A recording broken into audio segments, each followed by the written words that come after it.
capítulo 10, Davi continua com esse espírito. E nesse instante, o rei de Amon morre. O príncipe que toma posse do rei de Amon, o reino de Amon, e os irmãos lembram-se que Amon, a terra de Amon, sempre viveu em conflito com Israel, desde a sua instalação como povo de Deus naquela terra. O seu jovem príncipe, Hanun, recebe aquela notícia e toma posse. Quando Davi é informado da morte do rei, ele manda uma comitiva em paz para dizer da sua dor, oferecer suas oferendas e selar assim a paz com aquela nação. Só que os conselheiros de Hanun não entendem aquilo como um ato de coração, um ato sincero. Davi era sincero. Então orientam, e Naum recebe aquele conselho e faz o seguinte: toma preso os mensageiros de Davi. Eles tinham como hábito oriental, como até hoje, usam barbas muito longas, raspam a metade da barba daqueles homens, como ato de uma ação vexatória contra eles, e rasgam as suas roupas atrás até as nádegas, e despedem eles a pé, depois de espancá-los e humilhá-los. Eles vão em caminho, e a notícia chega em Jerusalém antes deles. Davi fica tão indignado com aquilo, irmãos, que pede que eles se escondam nos vilarejos das cidades já na área judaica, até que suas barbas se completassem novamente e pudessem então voltar para casa honrados, dignificados. Aquilo cresce no coração de Davi uma ira e era uma provocação para a guerra. O capítulo que nós vamos ler agora, 2 Samuel, capítulo 10, está nesse cenário. Amon se associa à Síria, da Síria vindo de uma banda, e Amon vindo com seu exército de outra direção, vão cercar Jerusalém, Israel, para um grande combate. Davi então manda o seu guerreiro principal, Joabe, para a frente de batalha, e ele junto com seu irmão se organizam para defender a cidade de Deus. E ouçam então, eu vou ler nessa minha tradução, o que se relata. 2 Samuel, capítulo 10, versos 9 a 12. Vendo, pois, Joabe, que estava preparada contra ele a batalha, tanto pela frente como pela retaguarda, escolheu dentre todos os que havia de melhor em Israel e os formou em linha contra os sírios. E o resto do povo entregou-o a Abisai, seu irmão, pelo qual o formou em linha contra os filhos de Amon. Disse Joabe: se os sírios forem mais fortes do que eu, tu me virás em socorro, e se os filhos de Amon forem mais fortes do que tu, eu irei em teu socorro, ao teu socorro. Sê forte, pois, pelejemos varonilmente pelo nosso povo e pelas cidades do nosso Deus, e faça o Senhor o que bem lhe parecer.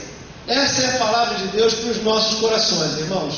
E eu quero submeter essa passagem ao tema coragem para vencer.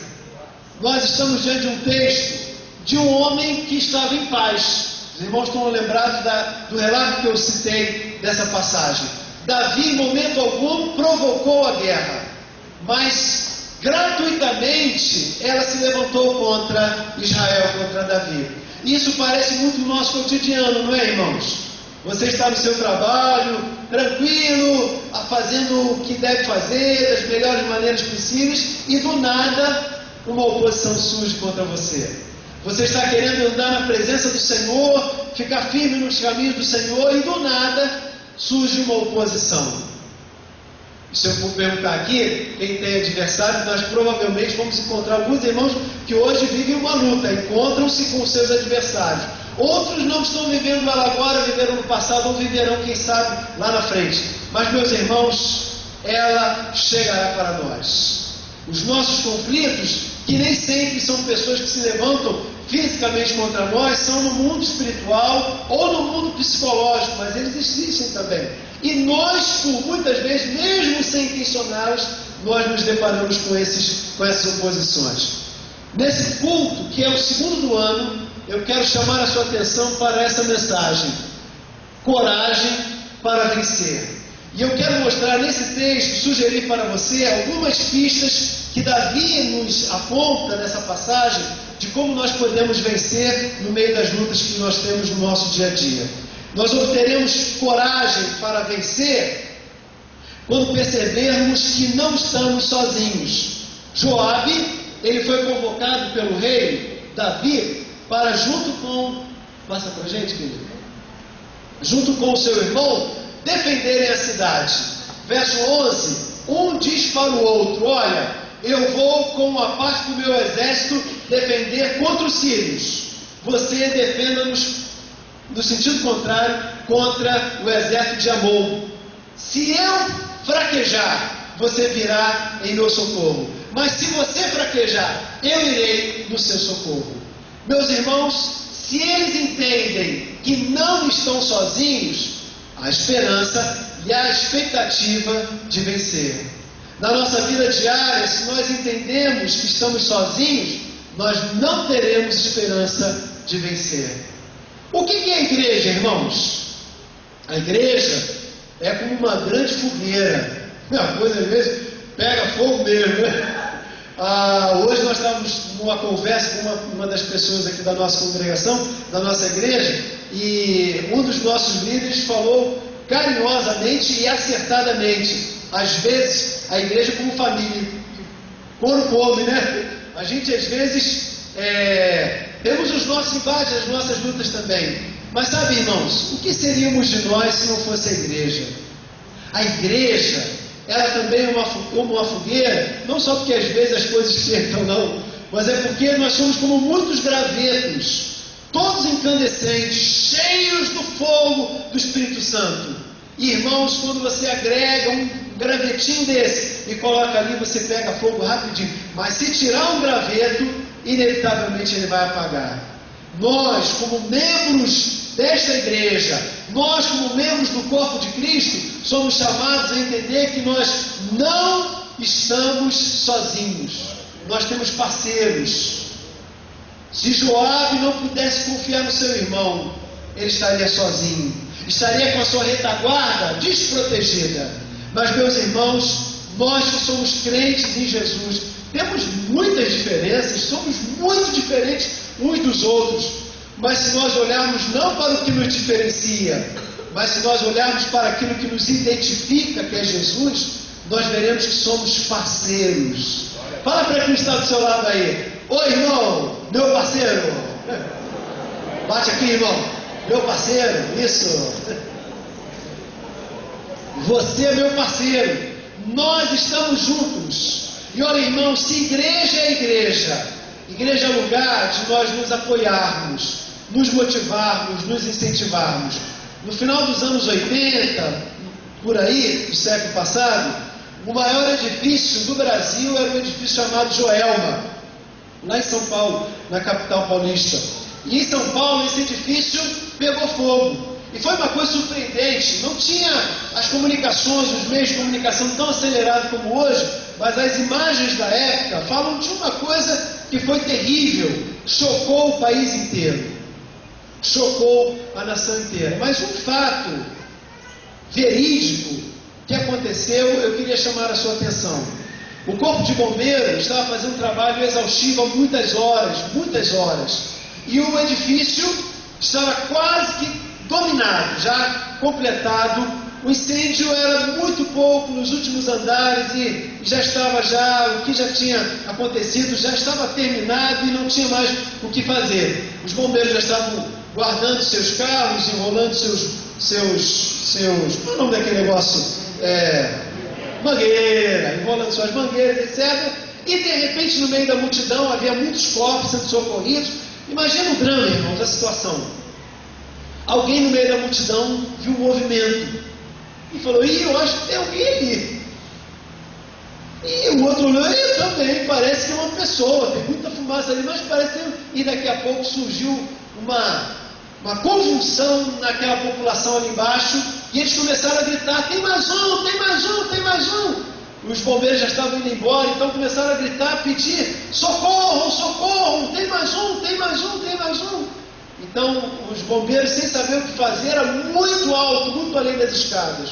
Um soldado corajoso se prontificou depois de tantas horas de trabalho. Ele posicionou, orientado pelo seu comandante, posicionou corretamente a escada. O caminhão ergueu a escada não ia, emendaram uma escada após outra até que ele pudesse subir. Só que ele já estava muito exausto.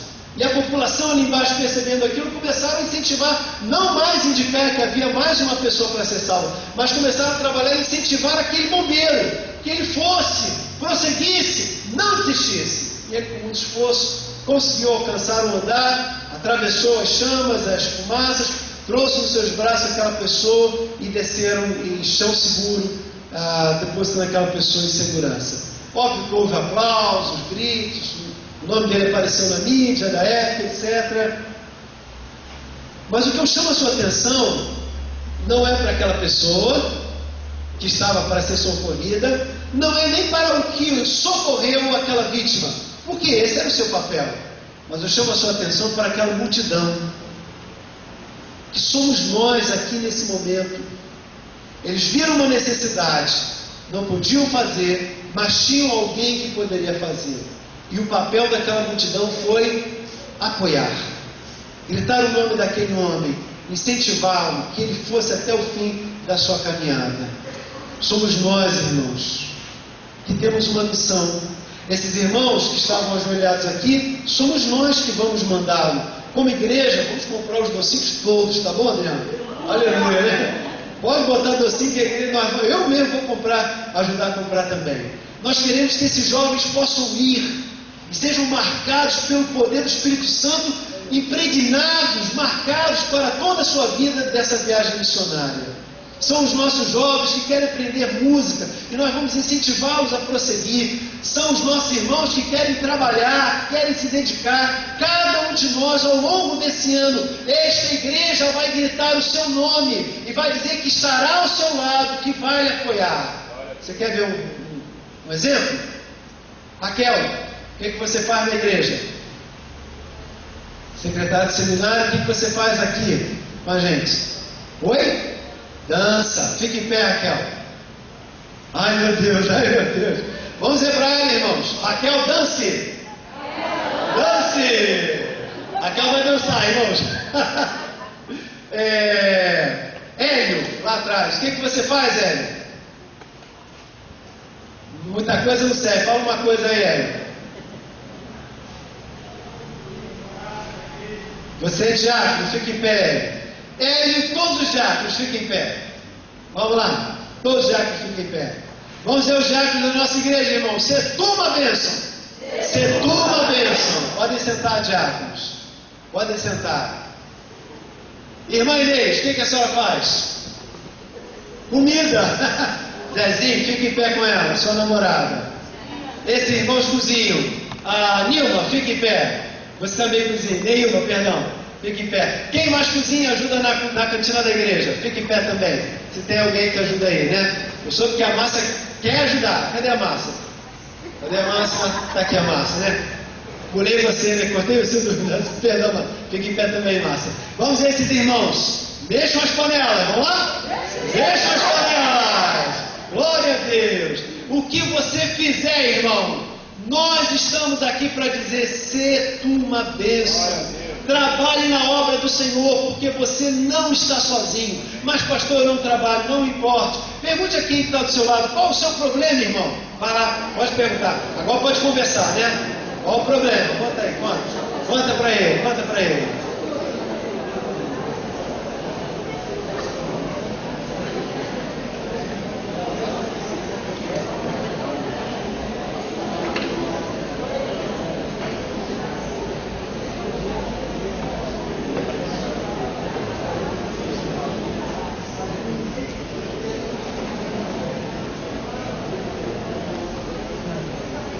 Esse irmão que está do seu lado precisa de você.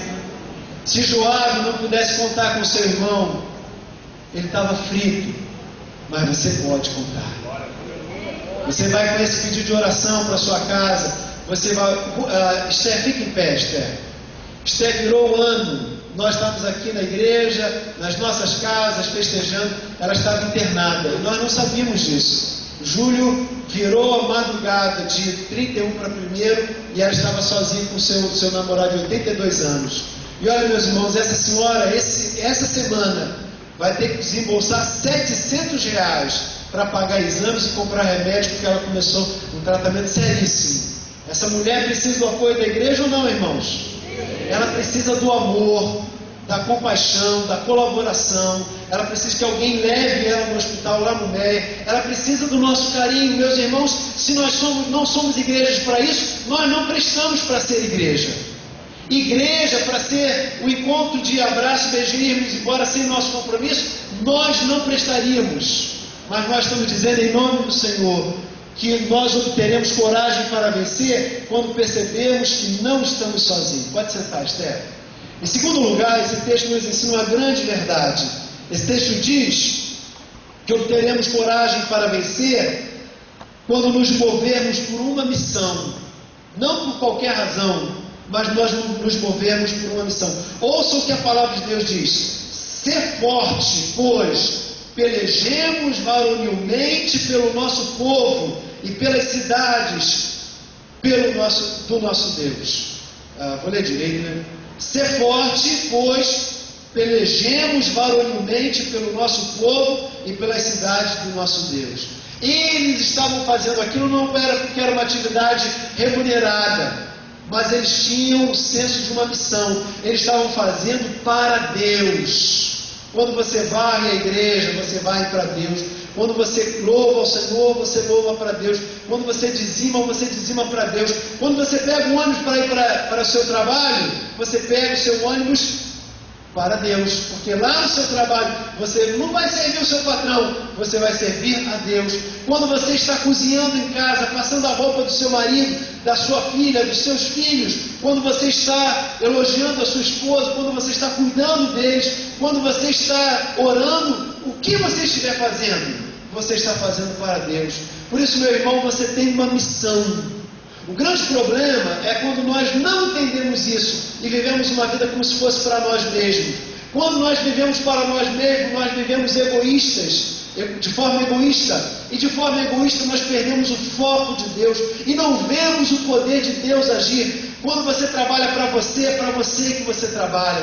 Mas quando você trabalha para Deus, você vê Deus trabalhar com você. Quando você busca Deus em intercessão, não para o bel prazer daquilo que você quer na sua casa, na sua vida, mas você serve, busca o Senhor isso e faz e oferece para o Senhor, você está fazendo para Deus e você verá Deus fazer para você. Você pode dar glória a Deus por isso? Se você quer ver Deus agir na sua vida, viva por uma missão. Meus irmãos, nós vivemos numa sociedade extremamente egoísta. Ela vive só para si. Parece um germe que contamina a nossa fé. Nós vamos cultuar o Senhor como se fosse para nós. Deixa eu ver se isso está bom ao meu nível, ao meu gosto. Não é para o meu gosto, não é para o seu gosto, é para a glória de Deus. Meus irmãos, quando nós vamos evangelizar, não é para o nosso prazer, não é para o nosso orgulho, mas é para servir ao Senhor. Tudo que nós venhamos a fazer, quer comais, quer bebais, Ele diz que é para a glória do Senhor. Por isso, meus irmãos, você tem que viver com uma missão. O problema é que o crente, quando ele esquece isso, a missão é ele próprio, é o seu próprio eu. E meus irmãos, não somos só os crentes. Muito em alerta devem estar aqueles que não entregaram suas vidas a Jesus, porque pensar que vão viver a vida inteira ao seu bel prazer é uma extrema loucura. Tiago diz que a vida é como um vapor passageiro. Tenta pegar o ar aí, ó. Você vai ficar igual um maluco, não vai pegar nada. Assim é quem tenta segurar a vida para si. Um homem missionário de 23 anos, da missão Asas do Socorro, na Guatemala, no início dos anos 70, ele, na sua biografia, na sua história, na sua agenda, seu diário, ele escreveu uma frase que foi a última frase do seu diário. e que entrou então para a sua história. Me foge o nome dele, e os irmãos me perdoem por isso. Mas naquele último voo, a missão Asa do Socorro leva, através de aviões, para rincões do Brasil ainda, e também para lugares distantes, como na América Central, na América do Sul, no continente africano, na Oceania, em lugares onde não há acesso para que os missionários possam entrar. O avião daquele missionário foi atingido, caiu e ele veio a morrer. Interessante que encontraram só a carcaça do seu corpo, porque os índios, onde na região antropófagos, comeram suas vísceras e o seu cérebro. Mas quando encontraram o seu diário, entenderam porque, com 23 anos, ele audaciosamente fez isso. Ele diz uma frase que é mais ou menos assim: não é louco aquele que entrega o que não pode possuir para si mesmo, em busca de ganhar o que por si mesmo não pode alcançar. Essa charada significa que louco é quem tenta segurar o que não pode, ou seja, a sua própria vida. Mas não é louco aquele que dá de si mesmo para alcançar o que não pode obter. Meu querido, se você está tentando segurar nas suas mãos a sua vida, se você, irmão, quer viver para você mesmo, comer todo o seu dinheiro, beber tudo que você puder, viver a vida dissoluta e no domingo estar na igreja, você é um louco, porque você está pensando que pode segurar a sua vida, quando não pode. Esta vida não é sua, e Deus a tomará quando bem desejar. Você pode se imaginar: eu tenho 17 anos, vou viver à vontade, vou curtir do meu jeito. Não irá, porque no texto bíblico, Jesus usa a parábola chamando de louco. Esta noite pedirão a tua alma, e ela, tudo que você plantou, juntou, para quem ficará? Meu amigo, se você não viver para uma missão, você não terá sentido de viver. Você sabe, os hospitais públicos, por exemplo, o Hemorrio e outros hospitais públicos que fazem campanha para colher sangue, eles pedem em nome do governo federal? Não. Eles pedem em nome de quê? Em nome da missão que eles têm, que é salvar vidas.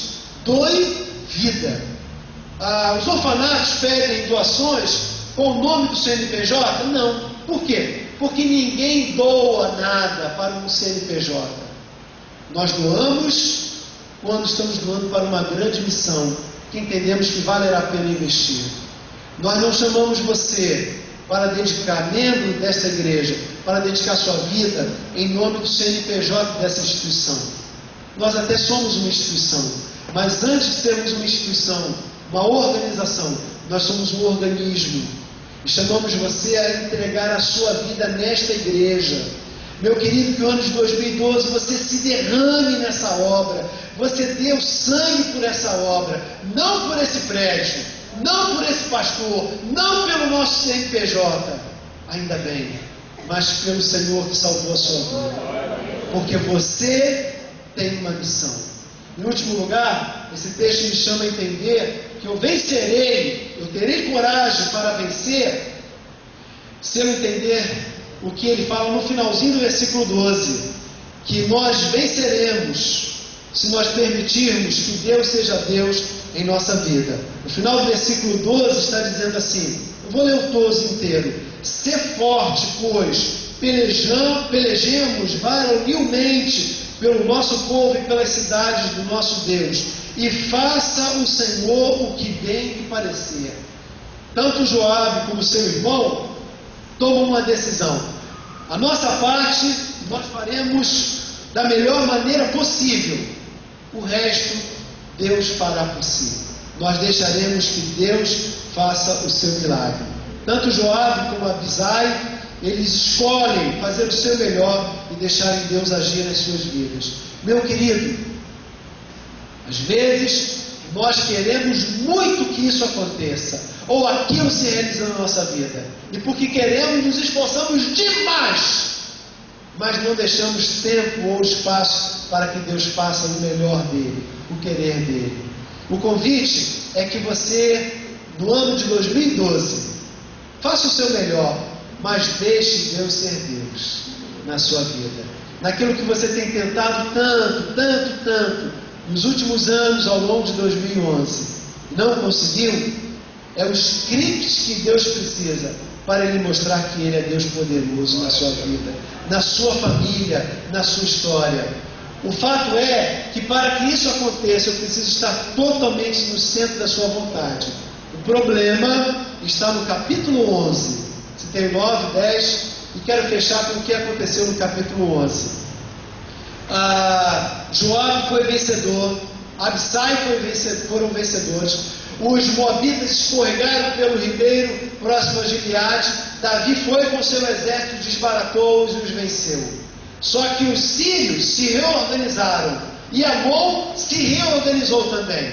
Passou um ano entre o capítulo 10 e o capítulo 11. E sabe o que aconteceu? Davi reorganizou, porque se levantaram de novo contra Israel. Reorganizou, Joabe montou todo o seu aparato e com a ordem do rei partiram para a guerra.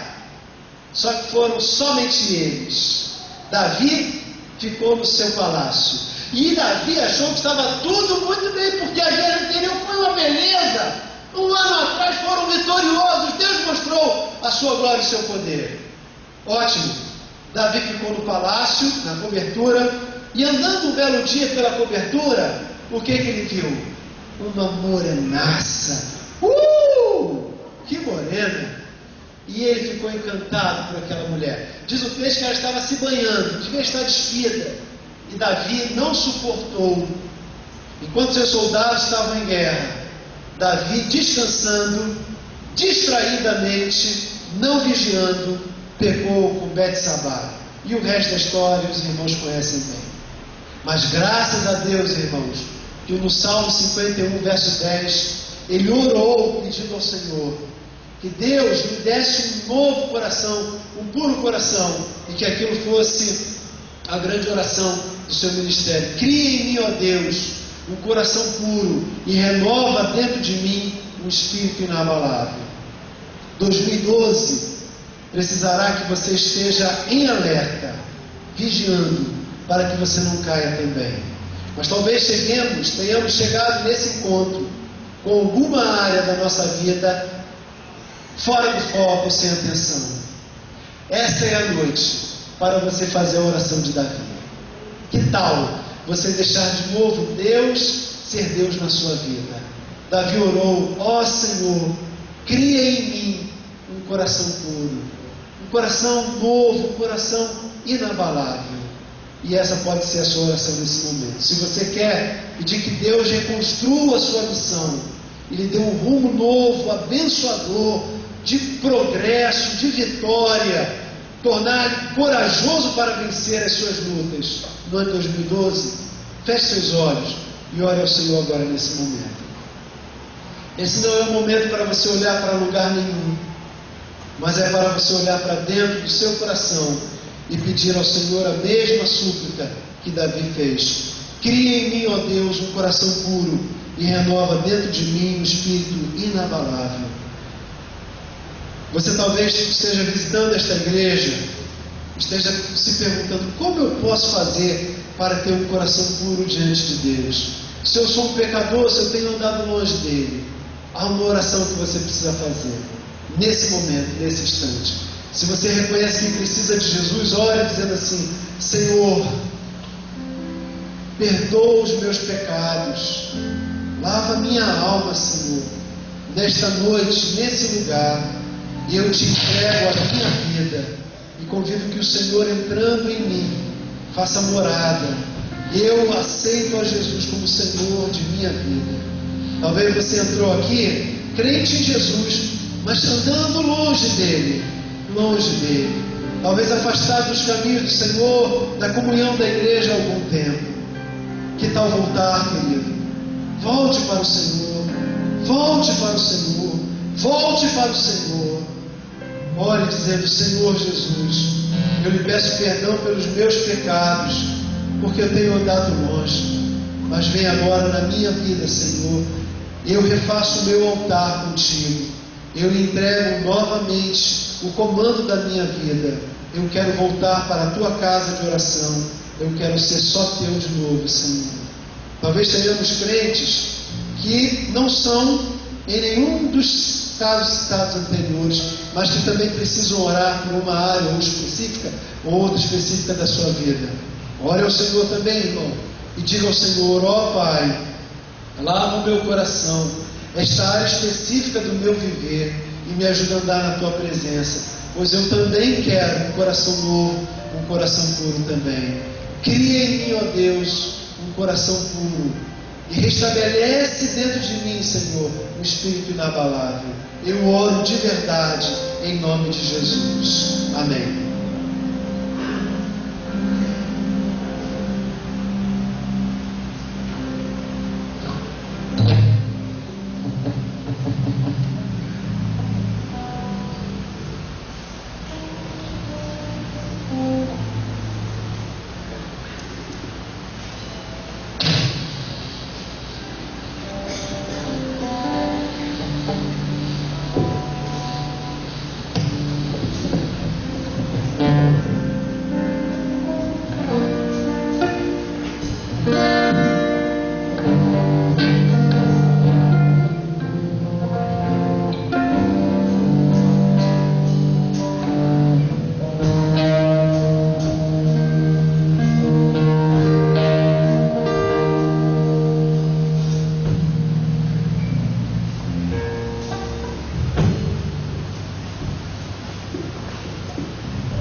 Seus olhos, aleluia, para que nós possamos adorar o nome do Senhor em espírito e em verdade, amém?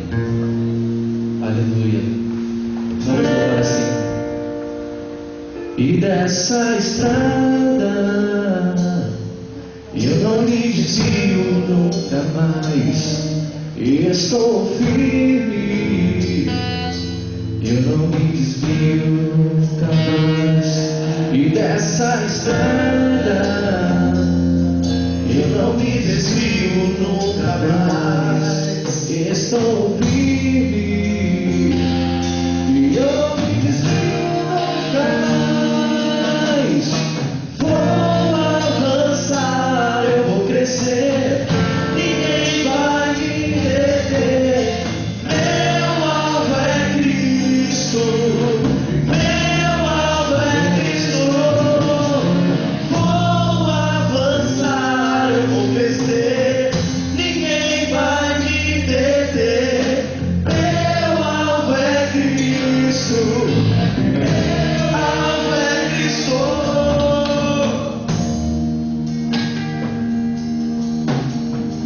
Eu gostaria de perguntar se você fez a oração que eu lhe ajudei a fazer nesse momento.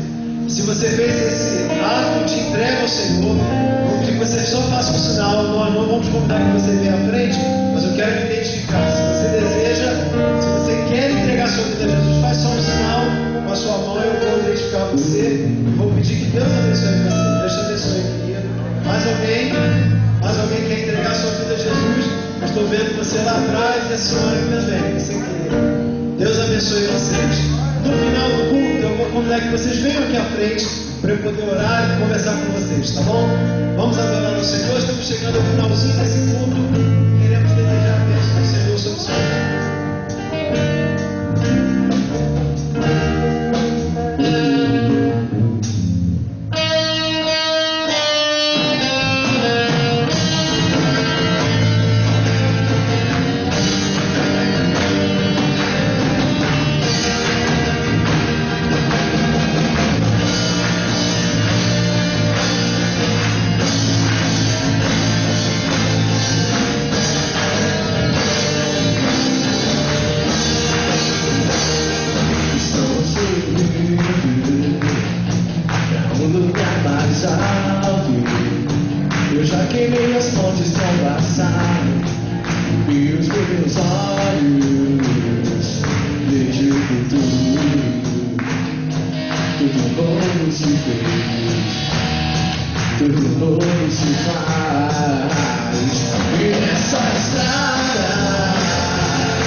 Se você puder, declare.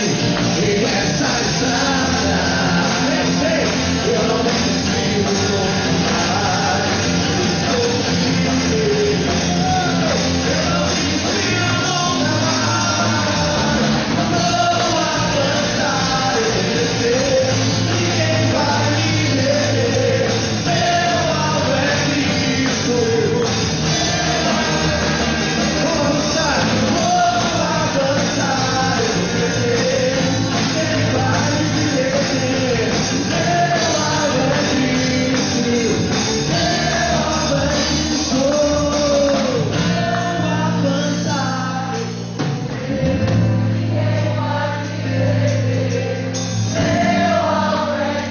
Vou celebrar o Senhor, o seu alvo é Cristo, aleluia. Aleluia.